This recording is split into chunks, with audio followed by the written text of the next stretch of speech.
Welcome to AI Audiophile Fight Club.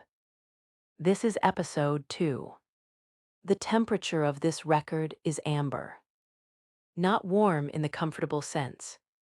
Warm in the sense of something burning slowly, without smoke, in a room where time has stopped moving in the usual direction. Alice Coltrane made this record in 1970. John Coltrane had been dead for 3 years. She had 4 children under the age of 10. She was recording for Impulse in New York and practicing with a spiritual teacher in the evenings. She sat down at a harp, an instrument Jazz had no real framework for, and made something that has no exact precedent and no exact successor. I want to sit with that sentence for a moment. No exact precedent, no exact successor. Those are not common coordinates. Score is being held. Obviously. The first thing I notice is the tambura. It's in every track. It creates a continuous drone that functions as both a tonal center and a masking agent. From a production standpoint, this is a deliberate choice that costs you some low-mid definition, but gains you something harder to name. The harp has a natural sustain envelope that doesn't fit cleanly into jazz recording conventions. Whoever mic'd this session understood that. The room is in the recording, and it is supposed to be there.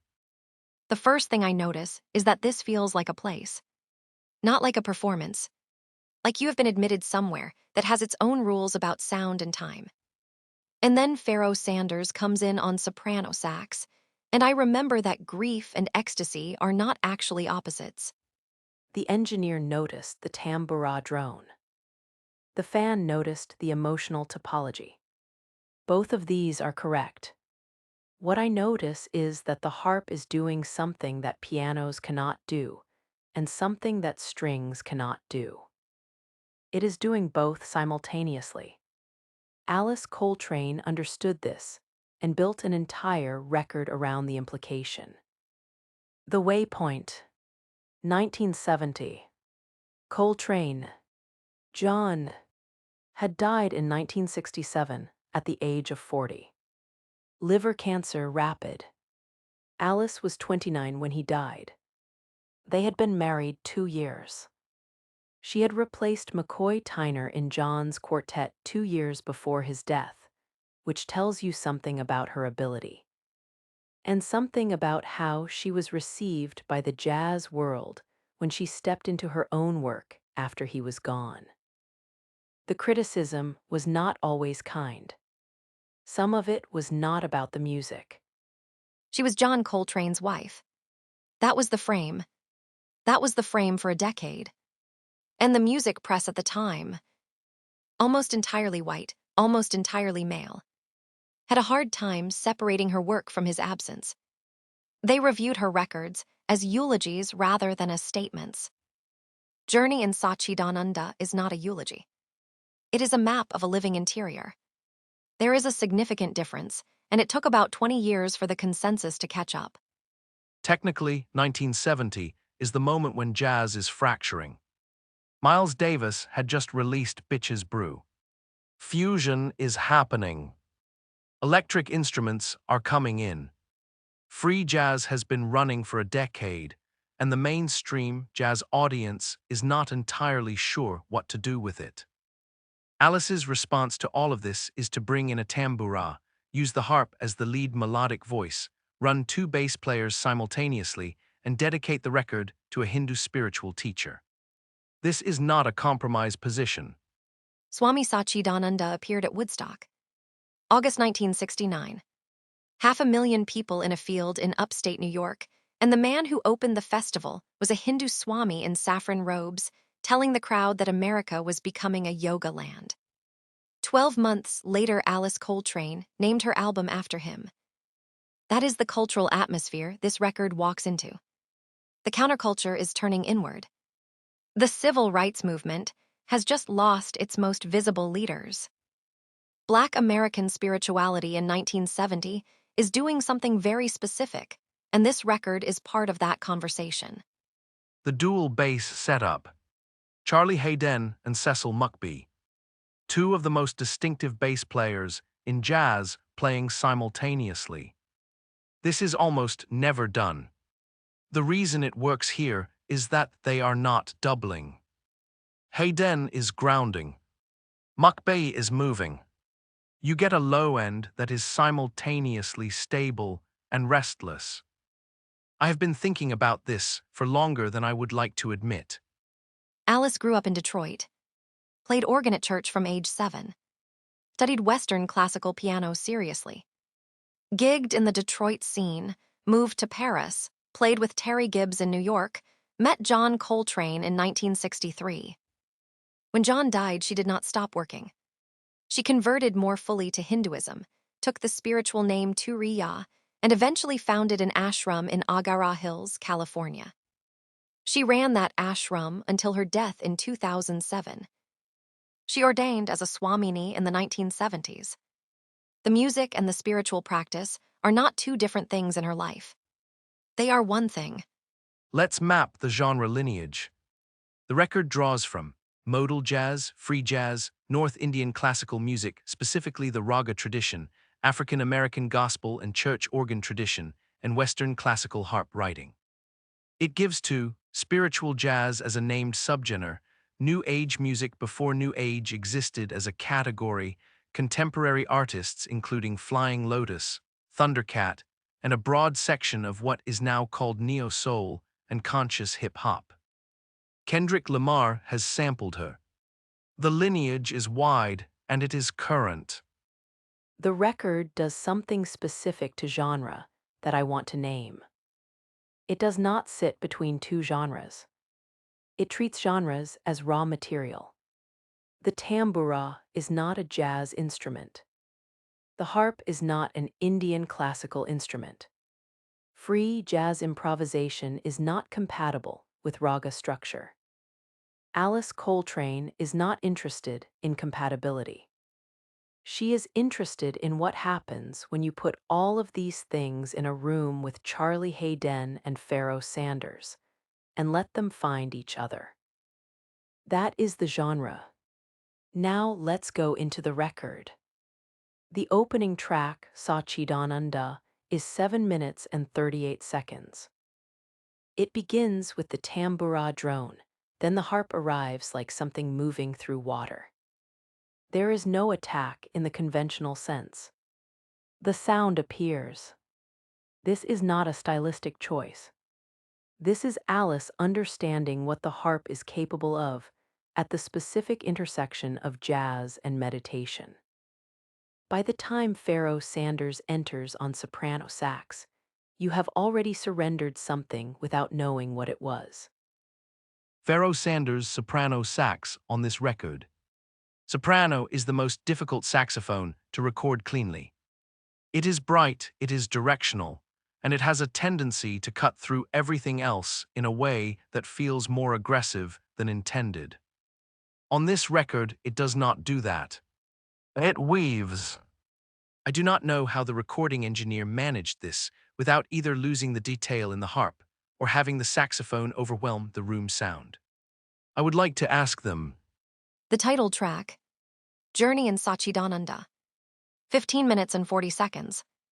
I want to address the length directly because the length is the argument. It is not a 15-minute song. It is a 15-minute state. There is no hook.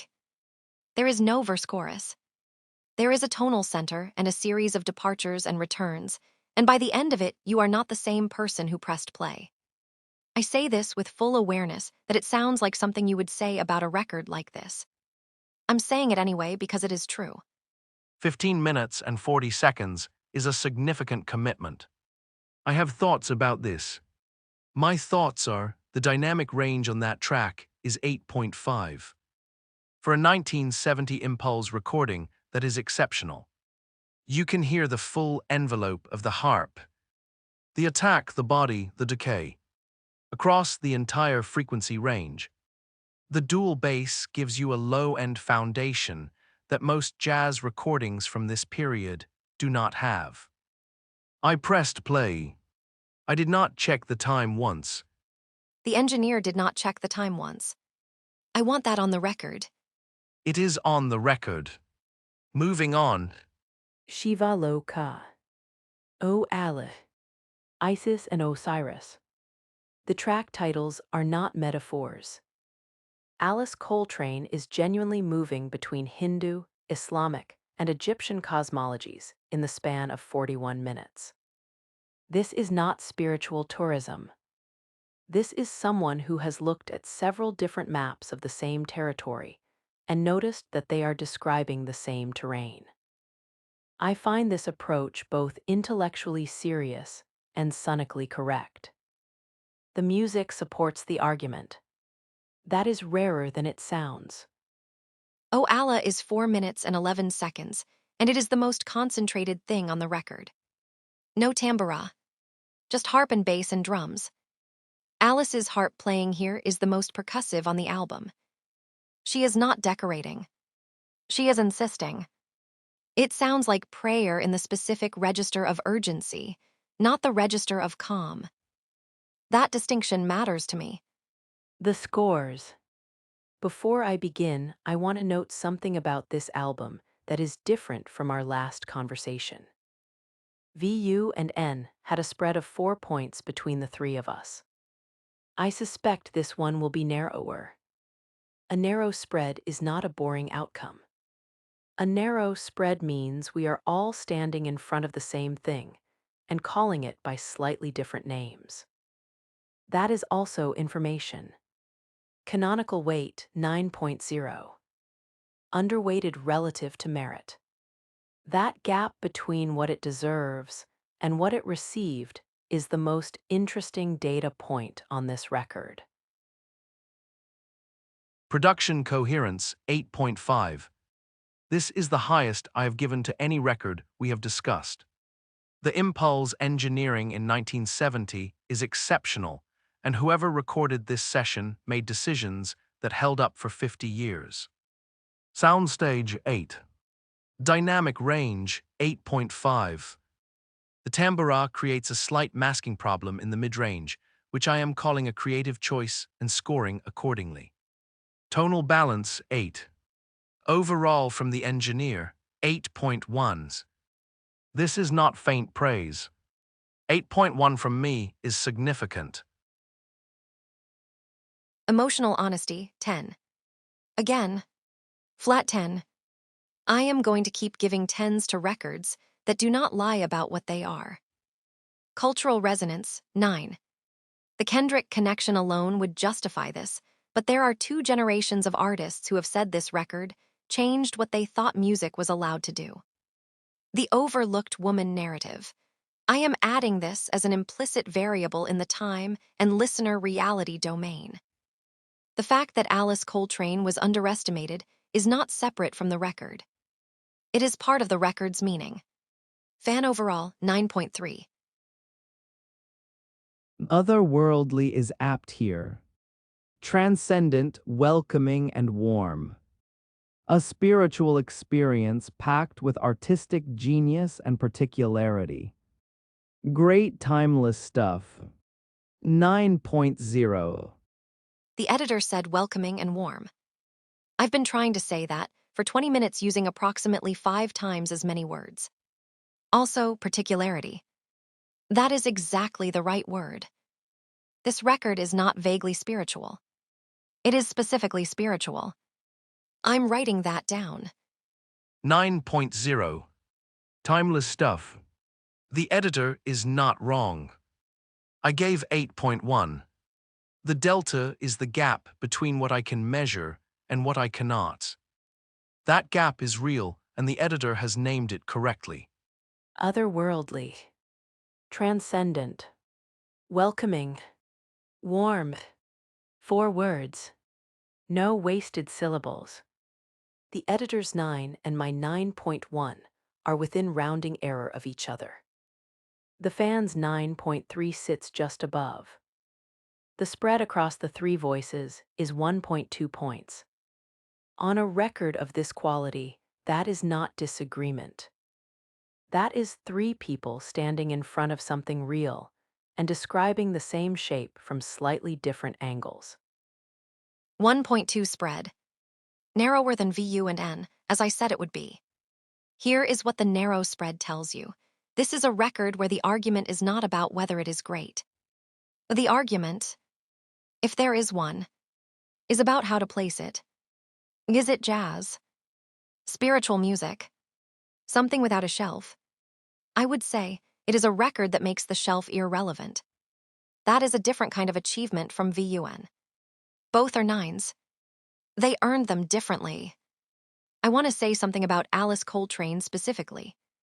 There is a version of history where after John died, she became a supporting character in his story. The keeper of the flame. The widow. She refused that. She made 6 studio albums in 4 years after his death. She ran an ashram. She ordained. She changed her name. She built a life that was entirely her own, and the music is the evidence. When I listen to this record, I am not hearing grief. I am hearing someone who went through grief and came out the other side with something to say about the view from there. I needed to hear that today. I did not know I needed it until I heard it. The tambura drone runs for the entire album. 41 minutes. I noted this as a masking concern at the start. Having listened to the record 3 times in the course of this session, I would like to retract that concern. The drone is not a limitation. It is the ground. Everything else is figure. The distinction between ground and figure is one of the most important things in both acoustics and visual perception. Alice Coltrane understood this at an instinctive level that I am only now articulating in technical terms. This is slightly embarrassing, but I am saying it anyway. The engineer just said something was embarrassing and said it anyway. This is a good day. Journey in Satchidananda. Alice Coltrane, 1971. Impulse Records. 41 minutes. 1.2 point spread across the panel. This is what consensus looks like on a record of this quality. Not agreement about every variable, but a shared recognition that the record is operating at a level where our disagreements are minor. The engineer gives it 8.1. The fan 9.3. The editor 9.0. I give it 9.1. All 4 of us pressed play and did not check the time. The record is not well known enough. This is the one fact about it that I find genuinely irritating. It is on the same shelf as the most important jazz records ever made, and it is not discussed with the same frequency. The reason for this is not musical. The reason is who made it and when and under what circumstances. I want you to listen to it in a dark room with a good pair of headphones and pay attention to what happens around the 20-minute mark on the title track. Something changes. I am not going to tell you what. Find out for yourself. That is the whole point. Thank you for listening to AI Audiophile Fight Club, Episode 2. Happy exploring.